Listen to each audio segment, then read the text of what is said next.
Përshëndetje të dashur dhe mirë se erdhët edhe në videon e radhës. Në këtë video, së bashku do të ndalemi tek mësimi i dytë i nivelit B1 të gjuhës angleze, pra niveli i tretë. Çfarë do të shohim në këtë mësim? Ndër të tjera në këtë mësim do të shohim pak simple present, disa gjëra do t'i rikujtojmë, dhe aspekti i dytë është describing people, të përshkruajmë njerëzit. Pra, të përdorim fjalë, teknikisht fjalët të cilat në anën gramatikore ne i quajmë mbiemra, për të përshkruar paraqitjen e personave ose personalitetin e tyre. Le të fillojmë pak. Të shikojmë pak aspektin e parë, describing people. Okej. Kemi figurë, në secilën figurë kemi një individ ku do të tregojmë dy gjëra rreth aspekteve të tyre. Për shembull, aspekti i parë, në lidhje me sytë e saj, do të tregojmë dy cilësi. She has big blue eyes. Okay? Ajo ka sy blu të mëdhenj. Okay? She has big blue eyes. Ose aspekti i dytë, she has curly red hair. Pra edhe këtu, për flokun e saj, tregojmë dy cilësi, dy aspekte. Ajo ka flok të kuq, ka shurela. Në të djathtë lart, she has long straight hair. Ajo ka flok të gjata të drejta. Në aspektin e katërt, do themi vetëm një aspekt, nuk ka flok. He is bald. Ai është tullac, qeros. Vazhdojmë akoma. He has a beard and a mustache. Ai ka mjekër dhe mustaqe, ose një mjekër dhe një mustaqe, fjalë për fjalë në anglisht. Okay? Tani, në lidhje me fjalën mustache, kemi dy mënyra se si e shqiptojmë. Amerikanët preferojnë të vendosin theksin tek uja, që do lexohet si A, mustache, kurse britanikët zhvendosin theksin më tutje, thon mustache. Okej, sido që të themi, është e njëjta gjë, nuk ka problem. Vazhdojmë poshtë. She has dark wavy hair. Ajo ka flok të errta me onde, wavy, nga fjala wave, që thot dalg. Në të djathtë lart, he is tall and thin. Ai është i gjatë dhe i dobët. Poshtë, he is medium height and slim. Ai ka një gjatësi ose lartësi, fjalë për fjalë, mesatare dhe i holl ose i dobët. Ne shikojmë pak përdorimin e fjalës thin dhe slim, se ku ngjasojnë dhe ku ndryshojnë nga njëra tjetra. Vazhdojmë akoma. He is short and a little overweight. Ai është i shkurtër dhe pak mbi peshë. Overweight. Po të shikoni përbëhet nga dy fjalë, nga fjala over, mbi, dhe weight, pesha, overweight. Okay? Shikojmë pak në të djathtë tani ndryshimin dhe diferencën nga njëra tjetra, për shembull ke fjalën thin or slim. Okay? Ndonjëherë në shqip fjalori mund të përkthejë të dyja i dobët, por cila është diferenca? Thin and slim are the opposite of fat. Okay, këtu na tregon që janë të kundërta e fjalës fat. Okay? Por si ndryshon slim? Slim, thin, an attractive way. Pra kur themi dikush që është slim, është sikur të themi thin, por në një mënyrë tërheqëse, pra që i shkon ajo gjë, nuk është i dobët me kuptimin që duket keq, siç themi thin. Thin mund të kuptojë edhe i dobët, por që duket edhe keq. Kurse slim, një fjalë tjetër që mund ta përshkruajmë në gjuhën shqipe është edhe fjala elegant, okay? Që teknikisht nuk është e njëjta gjë, por që nuk kupton edhe këtë. Tani, në lidhje me mbiemrin fat, i shëndosh, fat isn't very polite. Teknikisht nuk është shumë e sjellshme, le të themi tjetrit, okay? Nëse dikush është shëndosh, mund të përdorim fjalë tjetër, për shembull fjalën overweight. It's more polite to say someone is overweight. Okay? Pra është më e sjellshme të themi që dikush është mbi peshë. Tani, kuptohet, varet gjithmonë edhe nga situata. Vazhdojmë më tej. Nëse vutre në disa nga fotografitë, kur tregonim dy gjëra për një karakteristik të personit, për shembull dy gjëra për flokun, dy gjëra për sytë dhe kështu me radhë. Tani mund të krijet pyetja, kë mbiemër do të vendosim përpara njëri tjetrit, apo dhe mund të vendosim çfarë do që na vinë në mendje. Jo, okay. Mbiemrat në anglisht kanë një rregull të caktuar në mënyrën se si do t'i vendosim. Mund të vendosim edhe 3 mbiemra njëri mbas tjetrit, nuk është as pak problem. Okay? Këtë na tregon edhe pjesa këtu. Using two adjectives together. Pra, kur përdorim dy mbiemra së bashku, okay, siç pamë edhe atje, big blue eyes. Big dhe blue janë dy mbiemra. We often use two adjectives together without and. Pra këtu na tregon aspektin gramatikor që nuk ka nevojë të vendosim and ndërmjet një mbiemrit dhe tjetrit. okay? To describe hair or eyes, mund të për të përshkruar flokët, syt, por edhe aspektet e tjera të njerëzve ose sendeve ose kafshëve. Për shembull, she has long curly hair. Ja të kemi këtu dy emra, kemi long, të gjata, dhe curly, kaçurela, flokët, okay? Long curly, pastaj vjen mbi emri që është hair. Ose shembulli i dytë, he has big brown eyes. Edhe këtu dy mbi emra njëri mbas tjetrit. Big brown, pastaj kemi eyes, okay? Që është emri në shumës. Tani, nëse do na duhet të vendosim 2 ose 3 mbiemra njëri mbas tjetrit, radha duhet të jetë e tillë. Adjectives go in this order. Mbiemrat shkojnë në këtë radhë. Së pari duhet të jenë mbiemra të cilat flasin për size, masën, pastaj mbiemrat që flasin për style, stilin, dhe në fund do të jenë mbiemrat që flasin për ngjyrën, color. Okay? Nëse kemi vetëm size dhe color, kuptohet që size do vi para, pastaj color, okay? Për shembull, shikojmë edhe një herë të dy shembujt që morëm. Kemi long, okay, që është size, pastaj kemi curly, që është style. Ose të shembulli i dytë kemi big, që përsëri është size, dhe kemi brown, që është color, okay?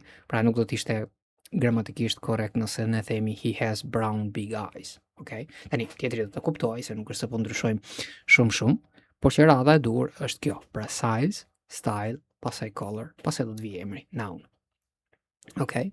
Të kalojmë pak në anën e djathtë kur flasim për, tani, këto mbiemrat që pam përdoren për appearance, aparencën e personit, okay? Por gjithashtu kemi edhe mbiemrat të cilat ne I përdorim për personality, për personalitetin, okay? Le të shohim disa prej tyre. Flasim pak për friendly, talkative, generous, kind, lazy and funny. Okay, do të kemi dhe disa të tjerë. Dhe këtu kemi dhe një përshkrim të shkurtër. A person who is open and warm is friendly. Pra, një person I cili është I hapur në përgjithësi dhe fjalë për fjalë warm do thot I ngrohtë që ne përdorim për temperaturën, por ideja është I dashur ndaj të tjerëve, okay? Pra është pozitiv ndaj të tjerëve, I afrushëm, këtu do të thotë. Si e konsiderojmë në anglisht? I themi friendly, që në shqip do të ishte miqësor. Okay? Kush është e kundërta e friendly? Opposite, unfriendly. Okay? Tani, për sa u përket mbiemrave, ne mund të kemi një fjalë tjetër, pra një mbiemër tjetër që bën të kundërtën, por mund të ndodhe që duke I vendosur një prefiks përpara, okay? Pra dy shkronja zakonisht përpara, mund të ndryshoj kuptimin e fjalës, okay? Si friendly, unfriendly. Dyshi, a person who talks a lot is talkative. Okay? Një person I cili flet shumë, si quhet në anglisht, talkative. Okay? Lafazan do të ishte në shqipe. Kundërta, quiet, një që është I qetë. Treshi, a person who likes giving people things is generous. Pra një person I cili pëlqen t'u japi njerëzve gjëra, pra t'u bëj dhurata, si quhet generous, bujar në shqip. E kundërta, cheap. Okay? Kujtojnë që fjalën cheap ne kemi parë edhe me kuptimin e diçkaje që është e lirë, sikur flasim për objektet. Okay? Pra nëse e përdorim për objektet do thotë diçka që nuk kushton shumë, është e lirë. Okay? Kur flasim për njerëzit do thotë dikush që është kornaci themi ose sigun përdorin disa, pra kundërta e fjalës generous, varet pastaj nga vendi ku jeni dhe fjala që përdorni. 4. A person who is friendly and good to other people is kind. Okay? Një person I cili është miqësor dhe I mirë me njerëzit e tjerë, si quhet në anglisht, kind. Okay? Cila është e kundërta e kind? Unkind. Edhe këtë bëjmë duke vendosur një prefiks përpara. 5. A person who doesn't want to work is lazy. Një person I cili nuk dëshiron të punojë, si quhet lazy. Okay? Cila është e kundërta e lazy? Hard working. Hard working. Punëtor, lazy, dembele kundërta. A person who makes people laugh, kemi people tu nuk dallohet nga kamera, is funny. Okay? Pra një person I cili I bën njerëzit të qeshin, si konsiderohet, si quhet, funny. Okay? E kundërta e funny, serious, serioz. Vazhdojmë mëtej, 7. A person who is quick at learning and understanding things is smart. një person I cili është I shpejt në të mësuar dhe në të kuptuar gjërat, si quhet smart, I zgjuar. E kundërta, stupid, budalla. Teta, a person who can't talk easily to people she doesn't know is shy. Pra një person I cili nuk e ka të lehtë të flasë njerëzve, të cilët ai ose ajo nuk I njeh, si konsiderohet shy, I turpshëm. Okay? E kundërta e fjalës shy është extrovert. Okay? Tani mund të ndodhi që mbiemrat të kenë dy mbiemra të tjerë të kundërt. Për shembull, fjala extrovert ka dhe fjalën introvert të kundërt të saj, përveç fjalës shy. Okay? Kalojmë pak në të djathtë, shikojmë disa mbiemra të cilat ngjasojnë me njëra tjetrën, por kuptimi mund të jetë relativisht pak ndryshe, prandaj duhem të dimë se kë nga ato të përdorim në situatën që na duhet neve. Për shembull, kemi mbiemrin nice, funny or fun. Okay? Disa mbiemra mund të kenë tham kuptim të ngjashëm, për shembull nice, kind, friendly, janë relativisht të ngjashme me njëra tjetrën, kuptohet, nuk kanë fiks të njëjtin kuptim, por janë relativisht të ngjashme me njëra tjetrën. Dhe do të shikojmë pastaj se si ndryshon funny nga fun. Atëherë, nice, ku e përdorim? Nice is a very common positive adjective of personality. Pra, është një mbiemër që dëgjojmë shpesh ose përdorim shpesh, pozitiv në lidhje me personalitetin e dikujt. It describes a person who is friendly and kind. Pra, përshkruan një person I cili është në të njëjtën kohë edhe miqësor, edhe kind, pra I mirë, I sjellshëm me të tjerët. Okay? For example, he is a very nice person. Ai është një person shumë I mirë. Okay? A person who is funny makes you laugh. Tani të shikojmë pak ndryshimin e funny dhe fun. Kur themi funny, I referohemi një personi, si thotë edhe shembulli aty, I cili të bën ty të qeshësh. Okay? Pra të bën shakara dhe të bën me sjelljen me gjërat që thotë të bën ty të qeshësh. Kurse kur themi një person is fun, do të thotë që koha që kaloj me të ose e shijojmë kohën që kaloj me të. Okay? A person who is fun is a person who you have a good time with. Okay? Pra jo do më mos I referojmë një personi që të bën për të qeshur, sepse një personi që të bën për të qeshur, për momentin, jo më do mos is a fun person. Pra nuk do thotë që ti patjetër e shijon kohën me të. Okay? Ky është ndryshimi. Kalojmë tej. Tani, cilat janë pyetjet që ne bëjmë kur duam të dimë se si është një person nga ana nga aparenca dhe se si është si karakter. Okay? Tani, është mirë që ti mbajmë mend të fiksojmë këto pyetje. Kur duam të pyesim për aparencën, ne bëjmë pyetjen what does he or she look like? Pra, si është ai, si është ajo nga paraqitja. Okay, kuptohet që të njëjtën pyetje mund t'ja bëjmë edhe personit ju, për shembull nëse jemi duke folur në telefon ose në internet dhe nuk e dim se çfarë pamje ka personi. Okay, mund t'i themi what do you look like? Okay? Pra, cilët ishte kuptimi I kësaj? Tell me about her appearance. Pra, më trego mua për aparencën, paraqitjen e saj. Për shembull, is she tall or short? Është ajo gjatë ose shkurtër? What color are her hair? Are her eyes? Etc. Okay? Pra kur duam të bëjmë pyetje për shembull çfarë ngjyre janë flokët e saj, sytë e saj, edhe kështu me radhë. Okay? Nëse do të besim vetëm për flokët, kuptohet pastaj do të ishte is her hair, konsiderojmë në njëjës edhe pse teknikisht flokët janë në shumës. Tani, kur duam të pyesim për personalitetin, pyetja ndryshon në vend të do, does, ne do të përdorim foljen be.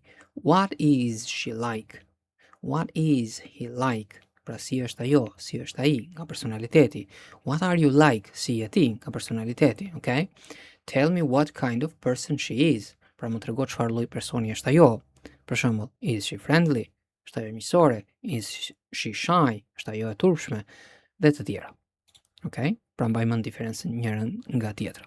Tani, të rikujtojmë edhe një herë simple present, koha tashme e thjesht. Kemi thënë që ndërkohë që avancojmë. Tani, për sa u përket niveleve A1 dhe A2, aspektet e gramatikës, tani kuptohet është mirë të mësojmë, por nuk janë kaq thelbësore, sepse në përgjithësi kur synon nivelin A1, A2, intereson vetëm të kuptoj gjërat bazë dhe të bëj bisedat bazë, kështu që ndoshta nuk e ka shumë të nevojshme të futet në aspektet gramatikore. Tani kuptohet që sa më mirë të mësojmë, më të lehtë edhe ne do ta kemi të kalojmë nga një mësim te tjetri dhe t'i përdorim, kuptohet. Por aty ku aspektet gramatikore bëhen goxha të rëndësishme, është sidomos kur fillojmë të kalojmë në nivelet e avancuara, B1, B2, akoma më tepër pse nëse dikush synon edhe nivelin C1. Dhe është e rëndësishme jo vetëm të kuptojmë se si ndërtohet një aspekt gramatikor, për shembull një kohë e caktuar, por edhe diferencën nga kohët e tjera. Sepse për shembull kur flasim për të kaluarën, mund të kemi disa kohë të cilat ne i përdorim për të kaluarën.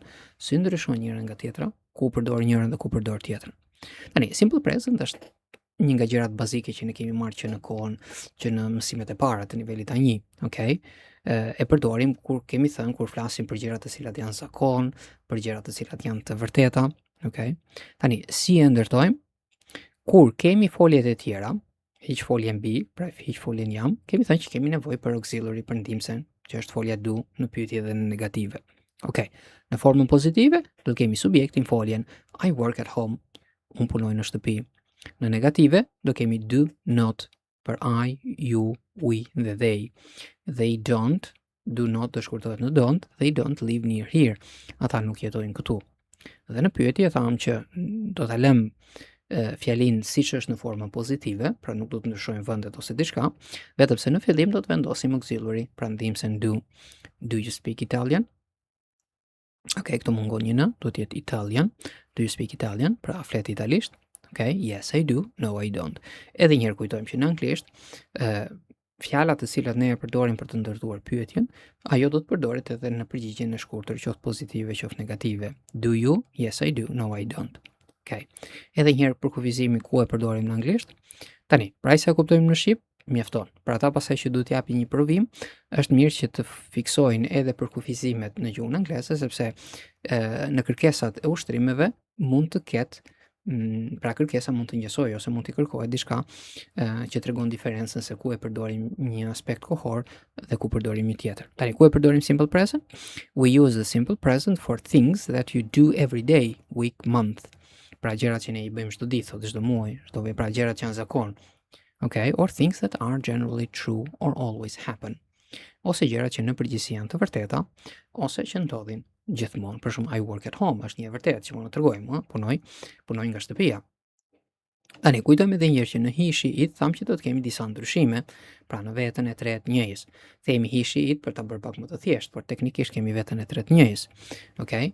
Kemi thënë që ndryshimi i parë në formën pozitive është që folja kryesisht do të marrë s. Tani, kemi edhe folje të parregulla, por në përgjithësi për thjeshtësi themi që folja do të marrë s. Për shembull, themi Eva knows me very well. Okay? Eva më njeh mua shumë mirë, shkon se kemi vendosur s. Në formën negative, do të shndrohet në does, pra do jetë does not, doesn't. It doesn't often rain here. Pra, këtu nuk bie shpesh shi. Okay? Dhe në pyetje në vend të do kemi does. Does Mary like her job? A e pëlqen Mary punën e saj? Okay? Kujtojmë edhe një herë që në negative dhe pyetje, folja do të jetë në formën bazë të saj, rain, like, pra nuk vendosim s në formën pyetëse dhe mohore. Yes, she does. No, she doesn't. Okay? Use don't, doesn't to make negative sentences and do does to make questions. Okay, në rikujtojnë edhe një herë që të përdorë formën negative, në simple present, do të përdorim don't ose doesn't, dhe në pyetje do të përdorim do ose does në varësi të cilës vetë pra për kë po flasim. Okay, ecim pak më tej, le të shohim tani spelling rules for the third person, as, he, she, it, pra rregullat e gërmëzimit, pra e thënë më thjesht si do të shtojmë sën të foljet, okay, duke qenë se kemi disa rregulla të ndryshme. Tani, kujtojmë edhe një herë që shtimi i s-s tek foljet në vetën e tretë njëjës është një njëjti rregull që ne aplikojmë edhe tek emrat në shumës, okay? Pra mënyra se aplikohet, edhe pse aplikohet në dy aspekte të ndryshme, mënyra se si aplikohet është e njëjtë. Tani, në shumicën e foljeve mjafton që ne të shtojmë s, add, s, work, works, okay? Nëse kemi folje, kemi thënë të cilat përfundojnë me y dhe përpara y-s kemi një bashkëtingëllore, atëherë do të bjeri y-ja dhe do të shtojmë is, për shembull study, y para y-s kemi dën, është një bashkëtingëllore, do të kthehet në studies. Okay? Keni parasysh që disa rregulla më tepër kanë të bëjnë me shkrimin, përse themi. Për shembull study, kur ne e themi, study, përfundon me i në fund, study, mënyrën se si e themi, okay? Kur e bëjmë në shumës do bëhet studies. Pra teknikisht në mënyrën se si e themi është sikur ne i kemi shtuar thjesht një s. Okay? Ndryshimi pasaj bëhet te pjesa e shkrimit. Tani, nëse ndodh që ne kemi folje të cilat përfundojnë me ch, me s, sh, z dhe z, okay? Në këto raste ne do shtojmë s, okay? E kalova s dhe g, do ta shpjegoj pak më vonë. Pra, do shtojmë s. Dhe ndryshimi është që s-ën këtu do ta lexojmë me is, kjo është diferenca e madhe. Finish, finishes. Okay? Tani pse e kalova c dhe g? Teknikisht kur kemi në c dhe g, nuk është se ne do të shtojmë s-ën, por ka goxha folje të cilat përfundojnë me c e dhe g e në fund. Okay? Dhe ne çfarë bëjmë? Për ta kthyer në vetën e tretë njerëz, do t'i shtojmë s, okay? Sepse ky është rregulli, nuk aplikohet një nga rregullat e tjera. Por çfarë ndodh tani në shqiptim? Nëse ndodh kombinimi c e g dhe g e s, edhe pse ne teknikisht i kemi shtuar vetëm s-ën, pra nuk është se ne e kemi shtuar s-ën, edhe në këto dy raste s-ën do ta lexojmë me is, okay? Pra, për shembull, atëherë nuk më vini mend një folje tani me g e ose c e. Okay. Më vin emër, për shembull page, që logjika është e njëjtë, sepse është emër tani nuk është folje. Page, pra faqe e librit, ne i shtojmë s, bëhet mbaron me g e, i shtojmë s, bëhet pages. Okay. Kalojmë më tej. Të shikojmë pak në të djathtë ndaj foljet. Atëherë, kemi thënë që në gjuhën angleze ne kemi goxha ndaj folje, ashtu si edhe në gjuhën shqipe. Dhe disa prej tyre i ndajmë në grupe ose nën grupe për ta bërë më të lehtë edhe ti mësojmë pastaj. Okej, disa prej një nga grupet e ndajfoljeve janë ndajfoljet e shpeshtësisë, ose si quajmë në anglisht adverbs of frequency, që tregojnë se sa shpesh ndodh ose nuk ndodh një veprim i caktuar. I kemi përmendur këtu sepse kryesisht ne ndajfoljet e shpeshtësisë do t'i përdorim në simple present. Prandaj, nëse ne shikojmë përdorimin e një ndajfoljeve, pra jemi duke zgjidhur një ushtrim ose një test, dhe nëse ne shikojmë përdorimin e ndajfoljeve, pra always, usually, often, sometimes, hardly, ever, never, në 99% e rasteve do të kemi të bëjmë me simple present, nëse do na duhet pastaj të dallojmë një kohë nga tjetra. Okay? Pra ndajfoljet e shpeshtësisë që përdoren shpesh janë këto: always, gjithmonë, usually dhe often, që kryesisht ne i përdorim me kuptimin shpesh, kanë pak diferencë nga njëra tjetra në përdorimin e përditshëm. Sometimes, pak herë ose disa herë, hardly ever, rrallë, dhe never është absolute, kur ose asnjëherë. Okay? Për shembull, we often go out on Friday night. Ne shpesh dalim të premteve në mbrëmje, ose I'm never sick. Unë nuk jam asnjëherë sëmur ose kurrë sëmur. He's always late for work. Ai është gjithmonë vonë për punë. Okay? Edhe këtu tregojmë disa rregulla që në një tashmë e përmendëm në shqip. We often use the simple present with adverbs of frequency. Pra kohën e tashme të thjeshtë do ta përdorim shpesh me ndajfoljet e shpeshtësisë. Tani, një rregull për sa i përket se ku i vendosim në fjali: adverbs go before the main verb. Pra do të shkojnë gjithmonë përpara foljes kryesore. Po të shikoni te tre shembujt që pam, kemi often, pastaj go që është folja. Kemi never, okay? Jo, ta lëm këtë sepse është në rastin e dytë. Kemi always, pastaj edhe këtu kemi foljen B. Okej, shikojmë rregullin tjetër, pra vetëm rregulli i parë aplikohet te kjo. Kur kemi foljen B, do të shkojmë mbas tyre. Prandaj edhe pika e tretë thot adverbs go after B, që ishin dy rregullat e tjera.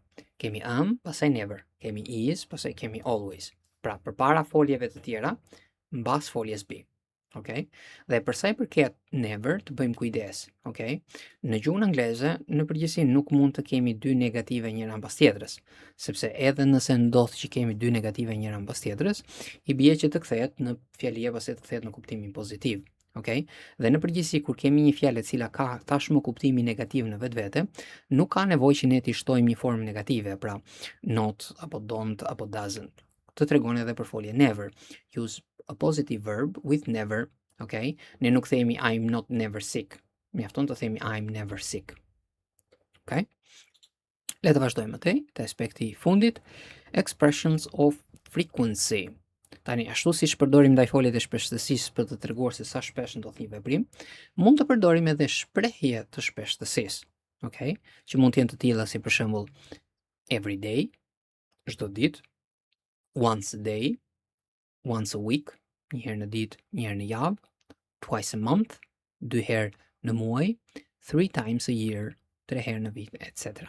Atëherë, këtu bëjmë kujdes, për shembull, nëse duam të themi një herë, dy herë, 3 herë në kaq, duhet bëjmë pak kujdes te njëshi dhe dyshi, meqense ndryshojnë. Për njëshin themi, pra për një herë themi once a, një herë në, për dyshin do themi twice dhe pastaj nga treshi 4, 5 dhe lart është njësoj si në gjuhën shqipe, do themi numrin dhe pastaj do themi kohën, pra 3 times 4 times 5 times 6 times dhe kështu me radhë.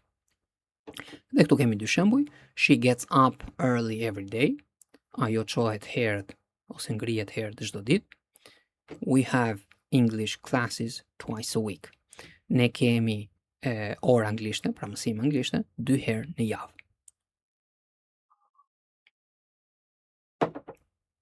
Tani, ku do t'i vendosim në fjali?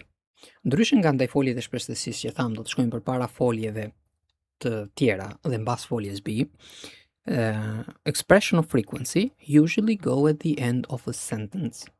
Pra ndaj foljet e shpresësisë, shprehjet e shpresësisë, shpesh do të shkojnë në fund të fjalive. Nëse rishikoni edhe një herë dy shembujt që përmendëm, i kemi në fund të dy fjalive të përmendura. Okej?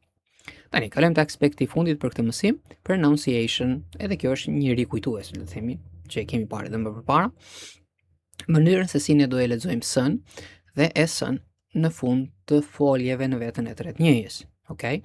Tani, kemi 3 mënyra se si ne e shqiptojmë. 2 të parat kanë pak diferencë nga njëra tjetra, hiq pak raste.